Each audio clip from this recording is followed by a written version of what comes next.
SSP office पर उस वक्त मचा हाहाकार जब महिलाओं से जमकर पिटे पत्रकार। न जाने किस तरह पत्रकारिता का स्वाभिमान चल पड़ा है। लोकतंत्र के चौथे स्तंभ कहे जाने वाली पत्रकारिता आज कुछ पत्रकारों की वजह से जगह जगह बदनाम होती जा रही है। बता दें, आज एसएसपी ऑफिस पर हमेशा की तरह तैनात पत्रकारों में उस वक्त हड़कंप मच गया जब दो महिलाओं ने खड़े पत्रकारों पर अपने क्रोध की ज्वाला बिखेर दी।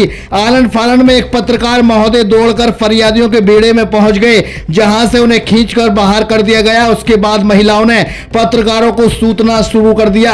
इतना ही नहीं, पिटने वाले पत्रकार का एक साथी वीडियो बनाने लगा, तभी क्रोधित महिला ने उसको भी नंबर पे ले लिया। आइए देखते हैं सबसे पहले पिटाई का वो लाइव वीडियो।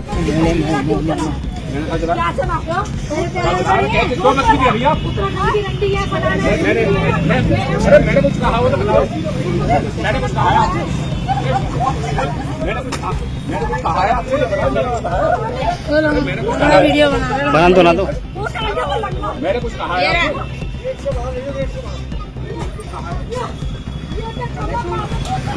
खबर पकड़ लो।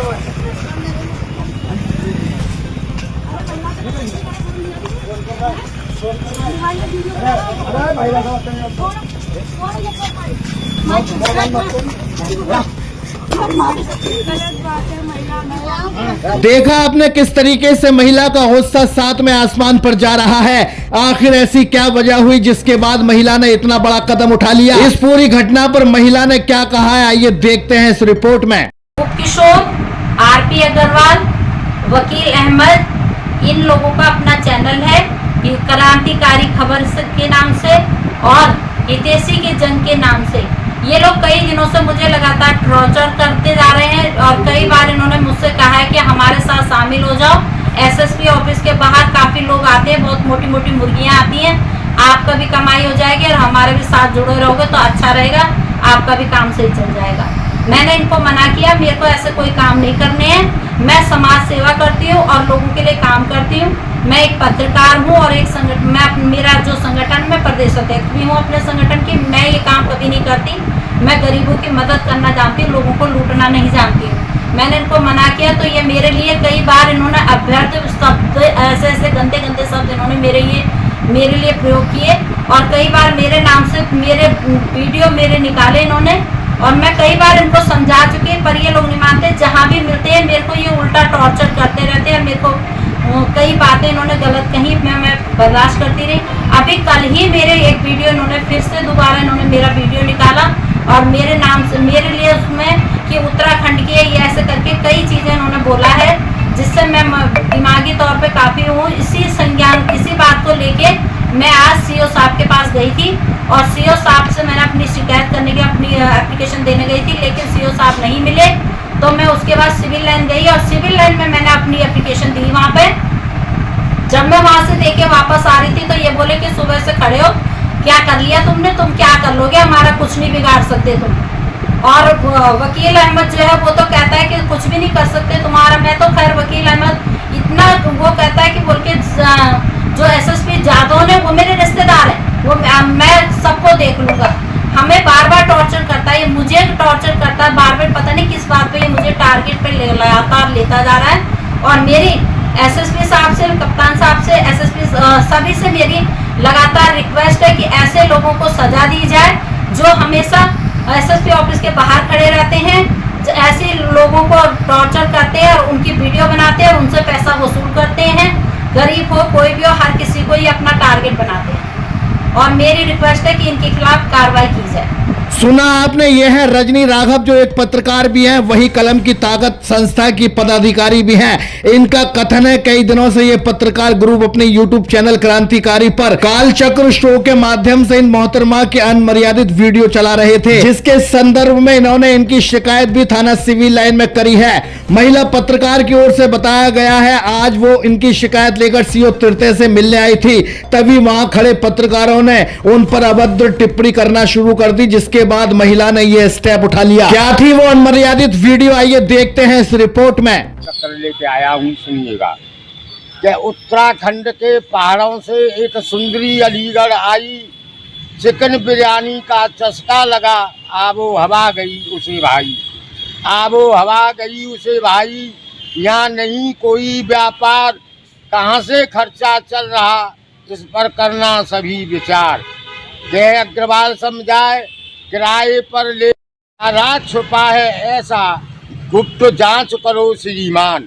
के राष्ट्रीय अध्यक्ष प्रदेश अध्यक्ष में नहीं कोई रिश्तेदारी, संगठन की इनकम से दोनों की है हिस्सेदारी, दोनों की है हिस्सेदारी। आपस में बड़ा लगाव और बैठ कार के अंदर छुपकर खाए सीख कबाब। कहे अग्रवाल समझाए अपने को पत्रकार कहलाए, प्रेस की गर्मा गिरा रही वह दाब पेच सिखलाए। के उत्तराखंड के पहाड़ों पर अपने गए हैं रूठ, राष्ट्रीय अध्यक्ष के कारण वह बोले उनसे झूठ, वह बोले उनसे झूठ। दाल में लगता काला और गहराई से जांच हो तो मिलेगा गरम मसाला। कहे अग्रवाल समझाए संगठन में पड़ गई भूख, काल चक्र सपने में पी गया विष का घूंट। आरपी अग्रवाल। क्रांतिकारी खबर में आपका स्वागत है। मैं आरपी अग्रवाल आपको लेकर। क्या वास्तव में ये पत्रकारिता है? क्या पत्रकार किसी की निजी जिंदगी में दखल दे सकता है? क्या पत्रकार को बिना सबूत के किसी पर लालछन लगाना चाहिए? क्यों है ऐसी पत्रकार पर ये निजी तंज है किसी महिला की निजी जिंदगी पर? कौन होते हो आप काल चक्र पर किसी की पर्सनल लाइफ डिस्कस करने वाले? अगर किसी संगठन पर कोई शक है तो कानूनी शिकायत करें, कानून को बताएं इस संगठन में ये गलत हो रहा है। पुरानी कहावत बिल्कुल सही है, हम अनमर्यादित भाषा का इस्तेमाल तो नहीं कर सकते, लेकिन हाँ कहावत सुनने के बाद आप समझ जरूर जाएंगे। नंडियों की कदर गंडियों ने खो दी है। आज इन पुंछल्ले पत्रकारों की वजह से सही पत्रकारों की भी कदर कहीं ना कहीं खोती हुई जा रही है। क्या कोई इस काल चक्र पर होती फुहड़ पत्रकारिता को जस्टिफाई करेगा?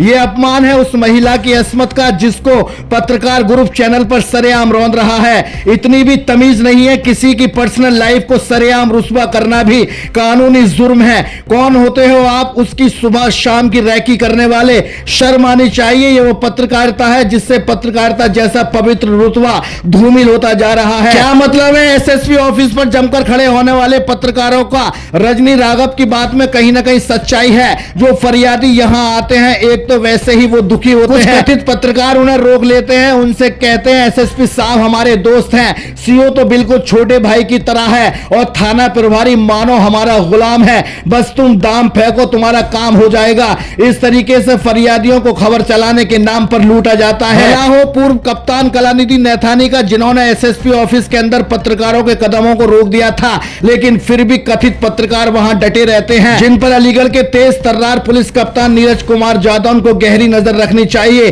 कप्तान हो या सीओ या एसएसपी ऑफिस या फिर थाना, यहां पर पत्रकारों का कोई काम नहीं है, लेकिन कथित पत्रकार यही सबसे ज्यादा पाए जाते हैं जिन पर लगाम लगाना बहुत जरूरी हो गया है। ऐसे फुहड़ काल चक्र जैसे शो पर पाबंदी लगनी चाहिए जो लोगों की निजी जिंदगी में बेमकसद दखलंदाजी कर रहे हैं। इस ग्रुप का ये नया विवाद नहीं है, विवादों का नाता इस ग्रुप का पुराना है। ये फुहड़ चैनल के माध्यम से कई पत्रकारों के कुशल कार्य पर भी कीचड़ उछाल चुके हैं। अब रजनी राघव के दिए प्रार्थना पत्र पर क्या कार्रवाई होगी इसे देखने में थोड़ा समय तो लग सकता है। जिस तरीके से पत्रकार महिलाओं के हाथों से पीटे गए हैं वो पत्रकारिता के लिए बेहद शर्मनाक क्षण है। पत्रकारिता अगर आपको बोलने की लिखने की आजादी देती है तो कानून की बाउंडेशन भी लगाती है। आप सरेआम किसी की अस्मत को बिना तथ्य के इसे नीलाम नहीं कर सकते। इस एपिसोड के बाद जरा भी मर्यादा बची हो तो विचार होना चाहिए अपने इस कर्म कांड पर जिसने पूरे अलीगढ़ के पत्रकारों में तहलका मचा दिया है। अलीगढ़ से सहयोगी अजहर नवाब के साथ चीफ एडिटर शाहिद रजा की रिपोर्ट, इंडिया सर्च न्यूज के लिए।